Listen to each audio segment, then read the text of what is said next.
warahmatullahi wabarakatuh. Alhamdulillahi rabbil alamin.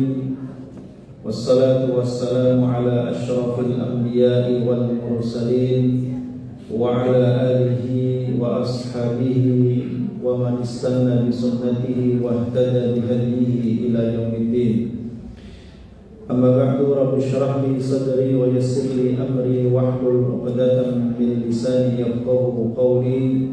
Ya muqallibal qulub tsabbit qulubana 'ala dinik. Ya musarrifal qulub sarrif qulubana 'ala ta'atik.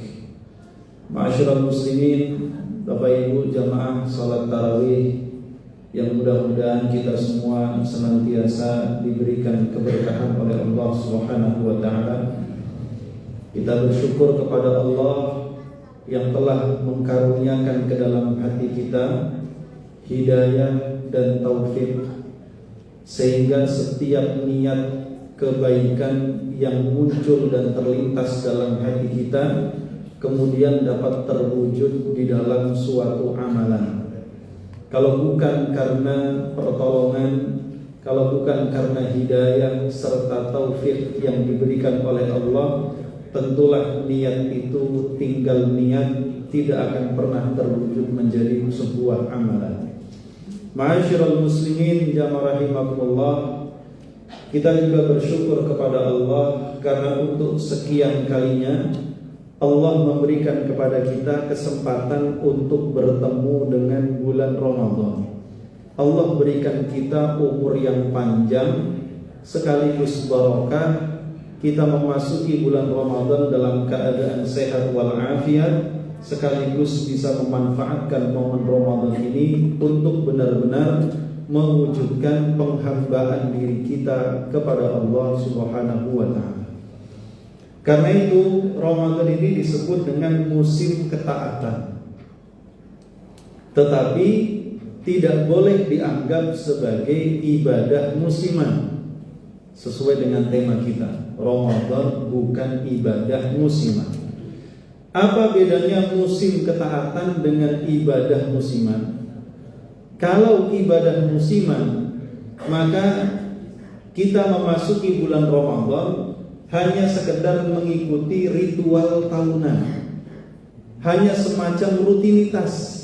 Waktunya puasa, waktunya tarawih, tapi tidak pernah kita dapati efek daripada Ramadan itu dalam pribadi dan kehidupan kita.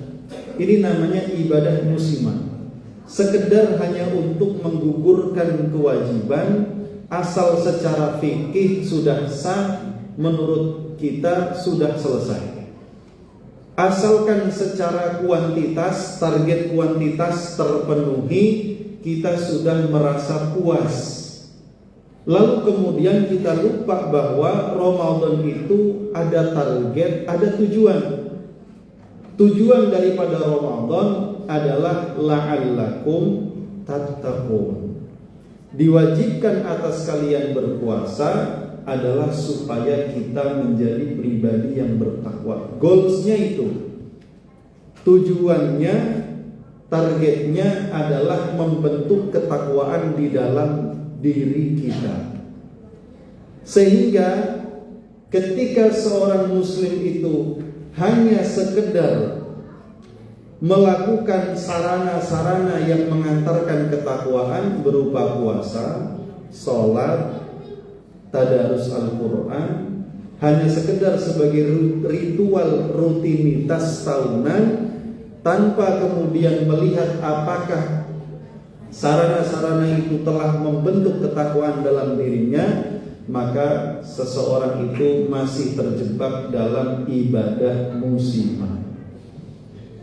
Yang diinginkan dari Ramadan ini adalah Ramadan menjadi musim ketaatan, di mana semua orang benar-benar meluangkan waktu untuk fokus tafarruh. Benar-benar waktunya hanya untuk Allah Subhanahu wa taala, baik siangnya maupun malamnya. Bahkan setiap detik, setiap menit dia senantiasa menginvestasikan waktunya itu untuk Allah. Dari mulai subuh sampai maghrib dia puasa. Tidak sekedar berpuasa dari menahan yang halal, Pak. Karena puasa itu kan hakikatnya menahan diri dari yang halal.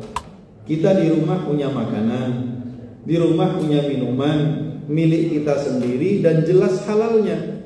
Di rumah kita ada istri, jelas namanya istri halal. Tapi kita menahan diri dari semua itu karena apa? Kenapa, Pak? Takut puasanya batal.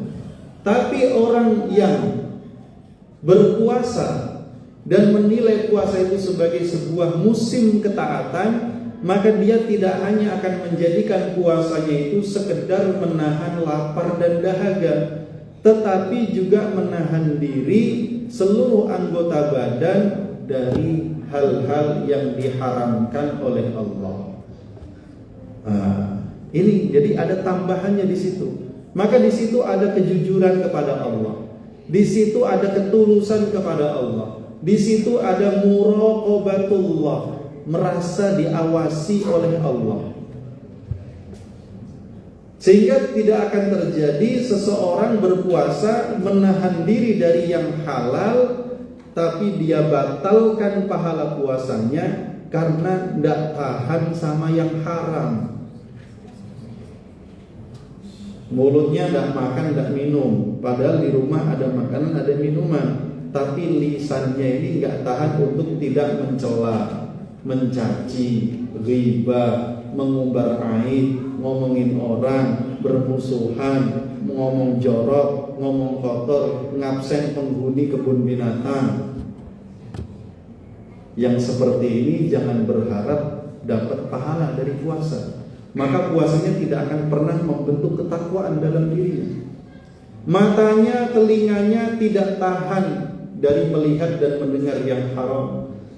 Tangannya tidak tahan untuk tidak mengambil sesuatu yang haram, hak orang lain yang bukan haknya. Kakinya tidak tahan untuk tidak berjalan ke tempat-tempat maksiat. Maka yang seperti ini ibadah puasanya hanya ibadah ritual saja. Secara fikih sah dia telah berpuasa, gugur kewajibannya, tapi urusan pahala bergantung seberapa besar komitmennya terhadap adab-adab dalam berpuasa. Ya.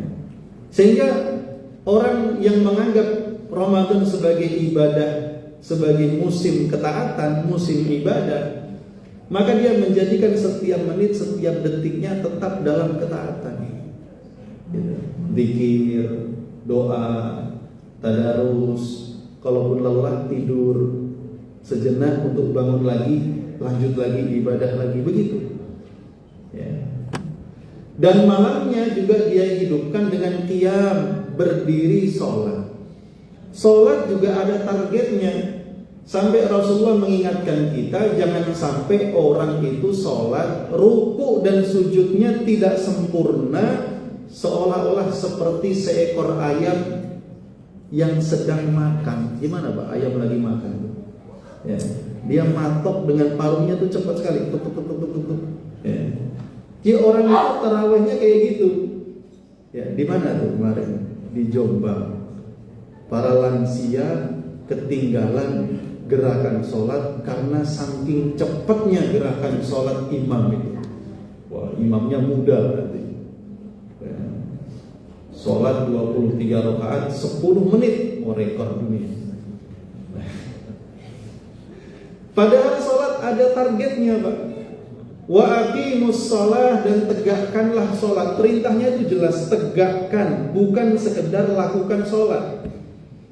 Ya, tegakkan itu menurut Ibnu Katsir berarti memperhatikan waktu pelaksanaannya, mencari waktu yang terbaik.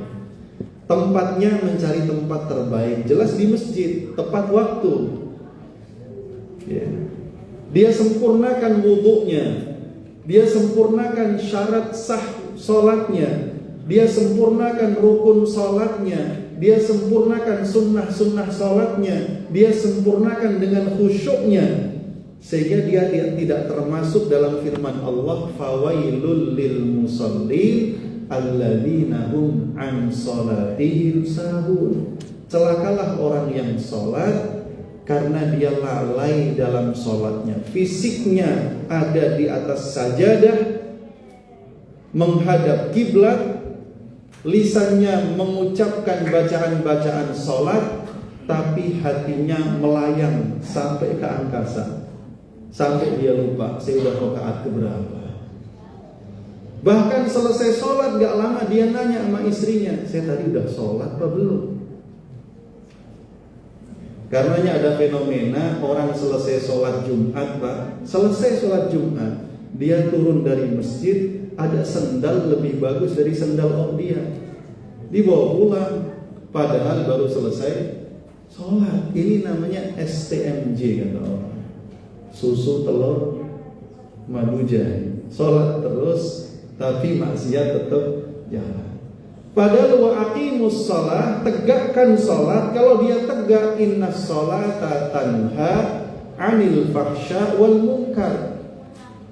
Kalau sholat sudah ditegakkan, maka sholat yang dikerjakan itu dapat menjadi benteng diri sehingga dia terhindar dari fahsya. Fahsya itu segala hal yang kotor dan keji, baik berupa perkataan atau perbuatan. Lumrahnya kalimat fahsya itu digunakan mengungkapkan hal-hal yang menjadi muqaddimah sebelum masuk ke dalam perzinahan. Ini fahsya. Wal munkar, dan perkemungkaran. Sehingga kalau sholat itu tidak benar-benar ditegakkan, ya dia tidak akan membentuk ketakwaan diri, tidak bisa. Begitu pula ibadah puasa. Ketika seseorang itu membaca Al-Quran, Quran juga ada targetnya, syahrul Ramadan alladzi unzila fihil Quran hudal linnas wa bayyinatin minal huda wal furqan. Ramadan, bulan Quran.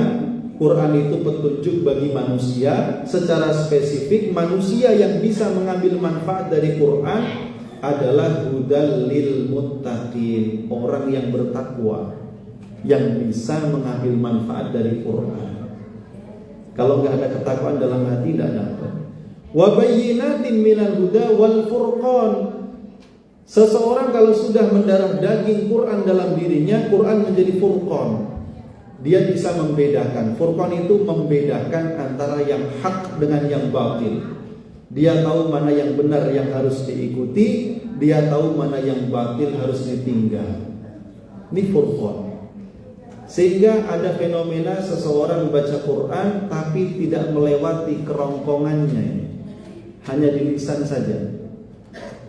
Bahkan Rasul sangat ngeri menyampaikan betapa banyak orang baca Quran tapi Quran justru melaknat dia.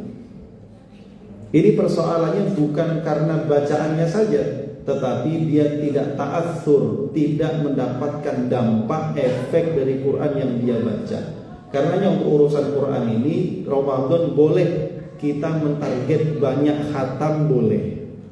Tapi jangan lupa sisihkan waktu untuk memahami sebagian dari Quran. Minimal surat-surat pendek yang sering kita baca dalam sholat, Pak. Kita baca terjemahnya, kita baca tafsirnya. Kalau ada kajian, kita hadir kajian tafsir. Kalau tidak ada, minimal cari yang online, supaya ada masukan dalam kita. Kemudian sedekah. Khudh min amwalihim shadaqatan tutahhiruhum wa tuzakkihim biha. Sedekah itu targetnya mensucikan hati dari penyakit bakhil, kikir, dan cinta dunia. Karenanya zakat, sedekah, infak harus ditunaikan juga dengan sebaik-baiknya karena Allah, ikhlas. Nah, ini ditunaikan. Karenanya ma'asyiral muslimin jamaah rahimakumullah, ya, supaya ibadah-ibadah kita di bulan Ramadan bukan sekedar sebagai ibadah musiman, tapi benar-benar menjadi musim ibadah dan ketaatan. Ya, Rasul ngasih resepnya 2.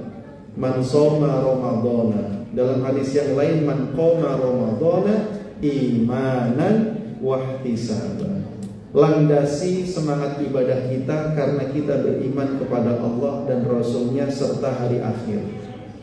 Wahtisaban, harapkanlah dari setiap ibadah yang kita lakukan itu adalah pahala di sisi Allah, sehingga ibadah terasa ringan, ibadah terasa menyenangkan, ya. Apalagi kalau sampai kita masuk kepada maqam syukur, ibadahnya karena maqam syukur, itu sholat sampai kakinya bengkak pun terasa nikmat. Begitulah Rasulullah SAW memaknai ibadahnya, afala akunu abdan syakura, karena Allah sudah memberikan kepadaku banyak nikmat dan karunia, maka aku ingin menunjukkan kepada Allah kalau aku adalah hamba yang banyak-banyak bersyukur.